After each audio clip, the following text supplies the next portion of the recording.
KSRTC bus ಹಾಗೂ ಕಾರಿನ ನಡುವೆ ಭೀಕರ ಅಪಘಾತ ಸಂಭವಿಸಿದ ಘಟನೆ ಉತ್ತರ ಕನ್ನಡ ಜಿಲ್ಲೆಯ ಯಲ್ಲಾಪುರ ತಾಲೂಕಿನ ಮಳಲಗಾವಿನಲ್ಲಿ ನಡೆದಿದೆ.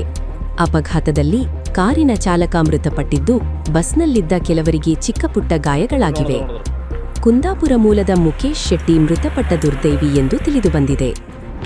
ಸಿದ್ದಾಪುರದಿಂದ ಬೆಳಗಾವಿಗೆ ಮದುವೆ ಸಂಬಂಧ ಒಪ್ಪಂದದ ಹಿನ್ನೆಲೆಯಲ್ಲಿ ತೆರಳುತ್ತಿದ್ದ ಕೆಎಸ್ಆರ್ಟಿಸಿ ಬಸ್ಗೆ ಯಲ್ಲಾಪುರ ಕಡೆಯಿಂದ ಶಿರಸಿ ಮಾರ್ಗವಾಗಿ ಬರುತ್ತಿದ್ದ ಕಾರು ಡಿಕ್ಕಿ ಹೊಡೆದಿದೆ. ಘಟನೆ ಕುರಿತು ಮಾಹಿತಿ ತಿಳಿದ ತಕ್ಷಣ ಸ್ಥಳಕ್ಕೆ ಪಿಎಸ್ಐ ಸಿದ್ದಪ್ಪ ಗುಡಿ ಹಾಗೂ ಸಿಬ್ಬಂದಿ ಭೇಟಿ ನೀಡಿ ಪರಿಶೀಲನೆ ನಡೆಸಿದ್ದಾರೆ. ಈ ಸಂಬಂಧ ಯಲ್ಲಾಪುರ ಪೊಲೀಸ್ ಠಾಣೆಯಲ್ಲಿ ಪ್ರಕರಣ ದಾಖಲಾಗಿದೆ.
ಇದು ಏಷ್ಯಾನೆಟ್ ನ್ಯೂಸ್ ನೆಟ್ವರ್ಕ್ ಪ್ರಸ್ತುತಿ.